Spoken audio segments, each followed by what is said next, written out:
नमस्कार। चलिए आज एक सफर पर चलते हैं, टाइम में पीछे, ये जानने के लिए कि हजारों साल पुराने भारत की कहानी हम तक पहुंचती कैसे है। ये अपने आप में एक बहुत ही रोमांचक खोज है। कभी सोचा है कि जब कोई कैमरा नहीं था, कोई गवाह नहीं था, तो हजारों साल पहले क्या हुआ, ये हमें कैसे पता चलता है? मतलब बिना किसी टाइम मशीन के इतिहास की इतनी साफ तस्वीर आखिर बनती कैसे है? तो इसका जवाब ना एक जासूस की सोच में छिपा है। इतिहासकार यानी हिस्टोरियंस बिल्कुल एक डिटेक्टिव की तरह काम करते हैं। वो एक ऐसे केस को सॉल्व कर रहे होते हैं जो सदियों पहले ठंडा पड़ चुका है, और हर सुराग, हर सबूत कहानी में एक नया मोड़ ले आता है।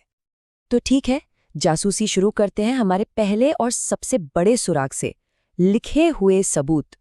ये वो बातें हैं, वो ज्ञान है जो किसी तरह समय की मार झेलकर आज भी हमारे सामने मौजूद है।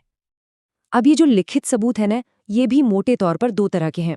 एक तरफ तो है वेद, महाभारत जैसे धार्मिक ग्रंथ जो हमें उस दौर के लोगों की आस्था, उनके समाज और उनकी सोच की गहराइयों में ले जाते हैं। और दूसरी तरफ है अर्थशास्त्र और राजतरंगिणी जैसे ग्रंथ जो उस समय की राजनीति, कानून और समाज का एक तरह से आईना दिखाते हैं। और इन किताबों का स्केल वो तो हैरान ही कर देता है।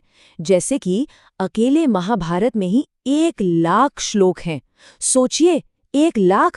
ये सिर्फ एक किताब नहीं है, ये तो अपने आप में उस जमाने का एक जीता जागता एनसाइक्लोपीडिया है। और हाँ, ये कहानी सिर्फ उत्तर भारत तक ही सीमित नहीं है। दक्षिण भारत में संगम साहित्य हमें उस दौर की एक बिल्कुल अलग लेकिन उतनी ही दिलचस्प और जीवंत तस्वीर दिखाता है। चलिए अब किताबों को जरा साइड में रखते हैं और सीधे जमीन पर उतरते हैं। देखते हैं हमारा दूसरा सुराग, आर्कियोलॉजिकल प्रूफ यानी पुरातात्विक सबूत। ये वो चीजें हैं जिन्हें लोग अपने पीछे छोड़ गए और जो आज भी अपनी कहानी सुनाने का इंतजार कर रही हैं। पत्थरों पर लिखे संदेश ये तो बिल्कुल किसी सीक्रेट कोड की तरह है। जैसे हड़प्पा की लिखावट आज भी हमारे लिए एक अनसुलझी पहेली है जिसे हम पढ़ नहीं पाए।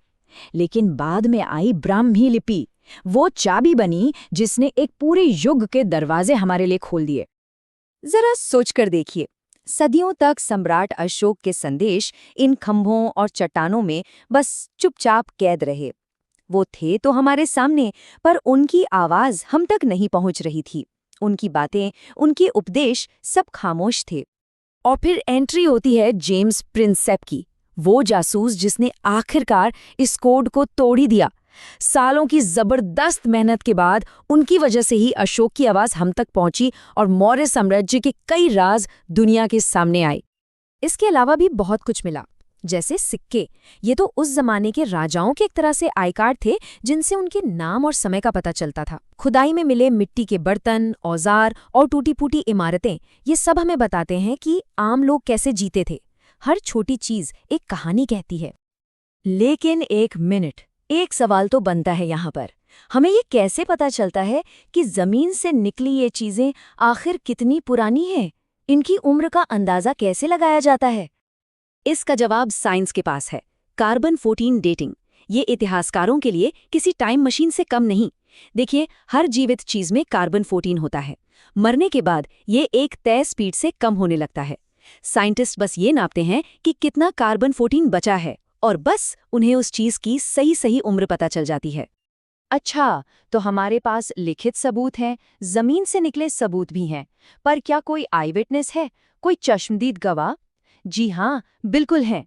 ये थे विदेशी यात्री जिन्होंने उस समय के भारत को अपनी आंखों से देखा और उसके बारे में लिखा।